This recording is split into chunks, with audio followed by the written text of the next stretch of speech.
Hi friends, அனைவருக்கும் வணக்கம். இன்றைக்கி நான் சொல்ல போகிற கதை பார்த்திங்கன்னா, அதாவது எல்லாமே எனக்கு தெரியும், எனக்கு மட்டும்தான் தெரியும், நான் தான் எல்லாத்துலேயும் சிறந்தவன், அந்த மாதிரியெல்லாம் நினைக்கிறவங்க, அப்படி நினச்சா அவங்களோட செல்ஃப் தாட் பவருங்கிறது எவ்வளோ எனர்ஜி லெவலில் இருக்கும். எதுவுமே செய்கிற ஐ ஆம் ஜஸ்ட் இன்ஸ்ட்ருமெண்ட், எல்லாமே தானாக அந்த ஒர்க்கு நடக்குதுன்னா அந்த ஒர்க்கெல்லாம் ஏதோ ஒரு பவரோட உந்துதல் காரணமாக நடந்துட்டுருக்கு. அதாவது பெரிய பெரிய அச்சீவ்மெண்ட் பண்ணியிருப்பாங்க, ஆனால் நான் இங்கே ஒன்றுமே இல்லை அப்படின்னு சொல்கிறவங்களோட அந்த செல்ஃப் தாட் பவர் எந்த அளவு இன்க்ரீஸ் ஆகிருக்கும், இவங்க எல்லாமே நானுங்கிறவங்களோட செல்ஃப் தாட் பவர் எந்த அளவில் இருக்கும். இந்த டிஃப்ரென்ஷியேஷன் இப்போ நான் சொல்கிற கதையை வச்சு உங்களுக்கே தெரியும். பார்த்திங்கன்னா, ஒரு ஊரில் ஒரு பெரிய நல்ல முனிவர் இருந்தார், ஒரு ரிஷி. நல்லா எப்பயுமே தப்ப ஸ்டேட்டில் இருக்கிறவர். அவர் நல்லா மேக்ஸிமம் ஹவர்ஸ் அந்த தவநிலையிலேயே இருப்பார். அவர் பார்த்திங்கன்னா எப்படி பார்த்திங்கன்னா, நல்லா அவருக்கு தேவையான உணவுகள் எல்லாம் பார்த்திங்கன்னா, மேலே மழை வரும் இல்லையா, அந்த வாட்டரை அப்படியே தலையை தூக்கி அந்த வாட்டர் எவ்வளோ முடியுமோ அதை குடிச்சிக்கிறது, அந்த மாதிரி ரொம்ப வினோதமாக பண்ணுவார். அவர் பார்த்திங்கன்னா நேச்சராக எப்பயாச்சும் பழங்கள், காய்கறிகள் இந்த மாதிரி தான், எல்லாமே சாத்வீக உணவுகள், அதை எப்பயாச்சும் ரேராக எடுப்பார். இந்த சூழ்நிலையில் அவர் அந்த வாட்டரில் தபஸ் பண்ணுறது, அதுக்கப்புறம் நிலத்தில் பண்ணுறது, அந்த மாதிரி ஒவ்வொரு இடத்துல மாற்றி மாற்றி எவ்வளோ நேரம் அவரால் உட்காந்து தியானம் பண்ண முடியுமோ அவர் பண்ணிட்டுருக்கிறவர். இப்படி போயிட்டே இருக்கும்போது என்ன ஆச்சு, அவர் ஒரு நாள் ஒரே ஸ்டேட்டில் உக்காந்தாச்சு. கிட்டத்தட்ட நிறைய மந்த்ஸ் கணக்கில் உக்காந்த உடனே அவரோட தலையில் இருக்கிற முடிகள் எல்லாம் நல்லா ஜடாமுடி மாதிரி போட்டுக்குச்சு. ஜடாமுடி போட்டு மேலெல்லாம் நல்லா பெரிய அந்த முடி நல்லா சுற்றிக்கிறது, கீழே நல்லா ஜடாமுடி மாதிரி போட்டுக்குது. அதுக்கப்புறம் என்ன ஆகுது பார்த்திங்கன்னா, அதுக்கப்புறம் அவர் ஒரு ஸ்டேட்டுக்கு அப்புறம் கண் திறக்கிறாரு. அவரோட அன்றாட வேலைகளை செய்யும்போது உணர்றாரு, அவரோட தலைக்குள்ள குருவிகள் கூடு கட்டி இருக்கு அப்படின்னு. ஸோ மதர் பேர்டெல்லாம் வெளியில் இறை தேடி போச்சுன்னு கண்டுபிடிச்சிடுறாரு. ஓகே, இப்போ மார்னிங் டைம், எல்லாரும் இறை தேட போயிருக்காங்கன்னு உணர்றாரு. ஓகே, நம்ம பேர்ட்ஸ் வரும்போது அவங்கள டிஸ்டர்ப் பண்ணால் நம்ம தலையில் இருக்கிற நம்ம தலையில் ஷேக் ஆச்சுன்னா அவங்களோட லைஃப் போயிடுமே அப்படின்னு சொல்லிட்டு அந்த பேர்ட்ஸ் வரதுக்கு கொஞ்சம் முன்னாடியே அசாமல் உக்காந்துடுறாரு. எந்த டிஸ்டர்பும் கொடுக்க மாட்டார். ஏன்னா பேர்ட்ஸ் ஹாப்பியாக லைவ் பண்ணணும். அந்த குருவிகள் இட்ட அந்த முட்டையெல்லாம் அழகாக அது குஞ்சு பொறிச்சு அழகாக அந்த குழந்தை குருவியும் அழகாக அவங்க அம்மா கூட சேர்ந்து நல்லா அவங்க ஃபேமிலி அவங்களுக்குன்னு இருக்கும் இல்லையா, சந்தோஷமாக இருக்கணுன்றது இவரோட எண்ணம்.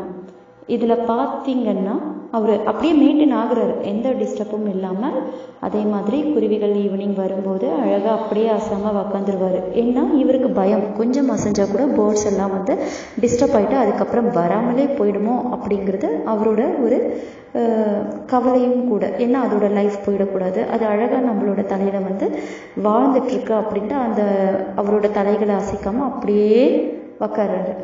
இப்படி போயிட்டே இருக்கிறச்ச என்னால் நிறையா தொடர்ந்து ஒரு 5 to 6 months இந்த நடந்துகிட்டே இருக்குது. இந்த மாதிரி குருவிகள் அந்த அந்த முட்டையிட்டது அழகாக வளர்றது, அப்புறம் அது நல்லா வளர்ந்த பிறகு போகிறது, அப்புறம் அதுக்கு அடுத்த ஜெனரேஷன், இப்படின்ட்டு நல்லா ஒரு 6 months வரைக்கும் இந்த ப்ராசஸ் நடந்துகிட்டே இருக்குது. அதுக்கப்புறம் பார்த்திங்கன்னா கொஞ்ச நாள் எந்த குருவியும் வரலை, எந்த முட்டையும் இட்ட மாதிரி அவருக்கு தெரியல. ஸோ அவர் தெரிஞ்சுக்கிறாரு, ஒரு 2 months கிட்ட ஆகுது, எதுவும் வரலை, நம்ம தலைப்பகுதியில் எந்த பேர்ட்ஸும் வரலை. ஸோ ஓகே, இந்த ஒர்க்கு ஓவர் அப்படின்னு நினச்சிட்டு அதுக்கப்புறம் என்ன ஆகுதுன்னா, அவர் அவருக்குள்ள ஒரு பயங்கரமாக ஒரு தலக்கணம் சட்டுன்னு உருவாகுது. ஆஹா, நம்ம பெரிய ரிஷி, பிரம்ம ரிஷி. நம்ம வந்து வேர்ல்டுலேயே வந்து நம்மள மாதிரி ஒரு மகாமுனி யாருமே இல்லை. இந்த மாதிரி யாரால தலையசைக்காம ஒரு குருவி இனத்துக்கே லைஃப் தர முடியும். ஸோ நம்ம ரொம்ப பெரிய சாதனை படைச்சிட்டோம் அப்படின்னு ரொம்ப சந்தோஷமாக குளிக்கும்போது வானத்திலேருந்து ஒரு அசரீரி கேட்குது. அது அந்த வந்து ஒரு நல்ல ஒரு தேவதையோட அசரீரி குரல். நீங்கள் வந்து உடனே கங்கை நதியில் வந்து ஒரு பெரிய ரிஷி இருக்காரு, அவரை போய் பாருங்க. அவர் பேர் வேங்கையா. அவரை போயிட்டு பாருங்க. அவர் உங்களை விட ரொம்ப ரொம்ப அற்புதம் வாய்ந்தவர். அவர் ரொம்ப ரொம்ப சக்தி மிகுந்தவர். அவரை மாதிரி தப்பஸ்ல அடிச்சுக்க ஆளே இல்லை அப்படின்னு சொல்றாரு. உடனே சொல்றாங்க அந்த தேவதை. உடனே இவங்களுக்கு என்ன ஆகுது, நம்ம ஜடாமுடி முனிவருக்கு அப்படியே கண்ணுலெல்லாம் வந்து தண்ணி கலங்குது. ஒரே கோபம் வருது. நம்மளை விட சிறந்தவங்க தவத்தில் இருக்காங்களா அப்படின்னு உடனே கால்நடையாக நடக்க ஆரம்பிக்கிறாரு. கங்கை நதியை சேர்றாரு. அங்கே பார்த்தீங்கன்னா அவர் வந்து ஒரு சின்ன கடை வச்சுருக்காரு. ரொம்ப நியாயமானவர். அவரோட தராசு வந்து எப்பயுமே கீழே மேலேன்னு போனதில்லை, நேராக ஒரே லெவலில் இருக்கும். அவருக்கு கொடுக்குற பொருட்கள் எல்லாமே பார்த்தீங்கன்னா கரெக்டாக விற்பார். அவர் ரொம்ப நியாயமான கடைக்காரர். அவர் பார்த்தீங்கன்னா அப்படியே வெளியில் தபஸ் பண்ணுறவங்க பெரிய ரிஷிகள் முனிவர்லாம் எப்படி இருப்பாங்க, பெரிய நல்லா காவி ட்ரெஸ் போட்டுட்டு அதுக்கு தகுந்த ஆன்மீக வஸ்திரங்கள் அதெல்லாம் போட்டுட்டு அப்படியெல்லாம் இருப்பாங்க இல்லையா. ஆனால் இவர் ரொம்ப நார்மலாக இருக்கார். இவருக்கு ரொம்ப டவுட்டு. உங்கள் பேர் தான் வந்து வேங்கையாவான்? ஆமாம். நீங்கள் வந்து ரொம்ப பெரிய ரிஷின்னு எனக்கு தெரியுமையா. நீங்கள் சாதாரண ரிஷி கிடையாது. வானத்தில் வர அந்த அழகான அந்த மழைத்துளியை வச்சு அதை உணவாக சாப்பிட்றவங்க. எப்பயாச்சும் பழங்கள், எப்பயாச்சும் சாத்வீக உணவுகள், அந்த மாதிரி பெரிய ஞானி நீங்கள். இடையில குருவிக்கெல்லாம் வாழ்வு கொடுத்தவங்க நீங்கள். அதுக்கப்புறமா வந்து ஒரு அசரீரி தேவதை சொல்லி என்னோட மேலே உங்களுக்கு கோபம் பொறாமல் உருவாகி நான் யாருன்னு பார்க்க இங்கே வந்திருக்கீங்க. உடனே இவர் அப்படியே ரியலைஸ் ஆகி உங்களுக்கு எப்படி இதெல்லாம் தெரியுது அப்படின்னு கேட்குறாரு. உடனே எனக்கு தெரியும் ஐயா, ஆனால் அது நானு தான் அப்படின்னு நினைக்கிறது இல்லைங்க ஐயா. நம்மளுடைய எண்ணங்கள் வந்து எப்பயுமே அடுத்தவங்களுக்கு நன்மை பயக்கக்கூடியதாக இருந்தாலும், அதே மாதிரி எந்த ஜீவ இம்சை செய்யாமல் இருந்தால் அதுக்கப்புறமா வந்து எல்லாத்துலேயும் பேலன்சிங், சாப்பிட்றதாகட்டும், பேசுறதாகட்டும், நடந்துக்கிற விதங்களாகட்டும், நம்முடைய வெற்றிகள் அனைத்தும் நம்முடையதல்ல, இது ஏதோ ஒரு சக்தியின் உந்துதலில் நடக்குது அப்படின்னு நம்ம புரிஞ்சுக்கிற விதத்தில் தான் நம்மளுடைய உண்மையான சாத்தியம்ங்கிறது எல்லாத்துலேயுமே இருக்குது. நான் இது வரைக்குமே இங்கே நான் நிற்கல, நான் செய்யலை அப்படிங்கிறது எந்த இடத்தானெல்லாம் பெருமைகள் வருதோ அங்கெல்லாம் நான் இல்லைன்னு நினச்சிப்பேன். எங்கெல்லாம் வந்து எனக்கு ஜர்க்கிங் ஆகுதோ, எங்கெல்லாம் வந்து எனக்கு ரொம்ப தாங்கக்கூடிய முடியாத ஒரு சூழ்நிலை வருதோ அங்கே நான் ஏதோ ஒரு பாடத்தை கற்றுக்கணும் அப்படின்னு அக்செப்ட் பண்ணிப்பேன். இந்த அக்செப்டன்ஸ் எனக்கு இருக்குது, ப்ளஸ் நானுங்கிறது இல்லைங்கிற எண்ணம், இது ரெண்டும் வெற்றி வர நேரத்தில் தலைக்கு ஏறாமல் பார்த்துக்கிறது அந்த கணம். இந்த ரெண்டு பேலன்சிங் என்கிட்ட இருக்கிறதால தான் எனக்கு ஒருத்தங்களை பார்க்கும்போது அவங்களோட ஃபுல் ஹிஸ்டரி என்னால் சொல்ல முடியும். ஸோ இது ஒவ்வொருத்தராலையும் முடியும். என்னோட நேரம், என்னோட கடமை என்ன, என்னோட குடும்பத்துக்கு செய்ய வேண்டிய வேலைகள் என்ன, என்னோட குடும்பம் வந்து என்னோட மனைவி, என்னோட மக்கள் தூங்கின பிறகு அதுக்கப்புறமா என்னால் முடிஞ்ச அளவு எவ்வளோ நேரம் மனதை ஒரு நிலைப்படுத்தி என்னால் மெடிடேட் ஸ்டேட்டில் உட்கார முடியும் அப்படின்னு என்னால் எல்லாத்தையுமே டைமுக்கு வகுக்க முடியறதால தான் எனக்கு இங்கே கர்ம வினைங்கிறது ஒரு பேலன்சிங் நடக்குது. ஸோ என்னால் எவ்வளோக்கு எவ்வளோ குட் கர்மாங்கிறது ஏர்ன் பண்ண முடியுமோ நான் பண்ணிட்டு இருக்கேன்.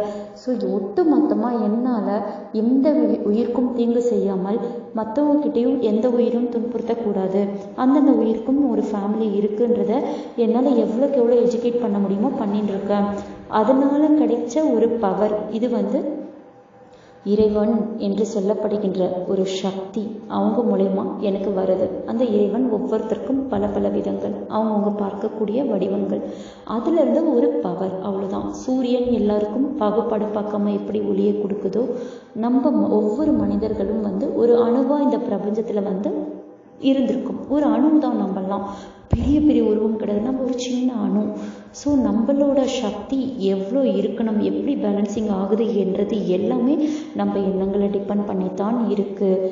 ஸோ நம்ம எந்த ஒரு சூழ்நிலையும் ஏற்றுட்டு சந்தோஷமாக அதை ஏற்றுட்டு நடக்கும்போது நம்மளுக்கு தேவையான செல்ஃப் தாட் பவர் தானாகவே இன்க்ரீஸ் ஆகும். இங்கே வந்து எதுவுமே இங்கே வேங்கையாக இல்லை. உங்ககிட்ட என்னுடைய பெருமைகளை நான் சொல்லக்கூடிய சூழ்நிலையில் நான் சொல்லணுன்னா இங்கே வேங்கையான்றவ வேனிஷ்ட். இங்கே முழுக்க முழுக்க கடவுள் என்றவர் சொல்கிறாரு. கடவுளுங்கிறவர் உன்னோட பார்வைக்கு எப்படியோ என்னோட பார்வைக்கு எப்படியோ அந்த மாதிரி அது மாறுபடும். ஆனால் எல்லாம் ஒரு பவர் அப்படின்னு சொல்லி முடிக்கிறார். அதுக்கப்புறம் 2 பேரும் நல்லபடியாக இவர் அவர்கிட்ட இருந்து நிறைய விஷயங்கள் கற்றுட்டு அழகாக வந்து எவ்வளோ நல்ல விஷயங்களை போதிக்க முடியுமோ எல்லாருக்கும் போதிக்கிறாங்க. ஸோ ஃப்ரெண்ட்ஸ், நாம் கூட எவ்வளோ வெற்றி வந்தாலும் அதுக்கு முழுமையான காரணம் நாமளே கிடையாது. நம்மளை ஊக்குவிச்ச ஒரு குருவாக இருக்கலாம், தாய் தந்தையாக இருக்கலாம். ஸோ எல்லாமே நான் தான் பண்ணேன். நம்மளோட கஷ்டங்கள் இருந்தாலும் நம்மளுடைய பங்கு சிறு பங்கு மட்டுமே. இதுக்கு பின்னாடி உந்துதலாக நம்மளோட பேரண்ட்ஸ் இருக்கலாம், நம்மளோட குருவாக இருக்கிற ஆசிரியர்கள் இருக்கலாம். இந்த மாதிரி வந்து நான் இல்லை அப்படின்னு நீங்கள் சொல்ல கண்டிப்பாக லைஃப்பில் வளருவீங்க.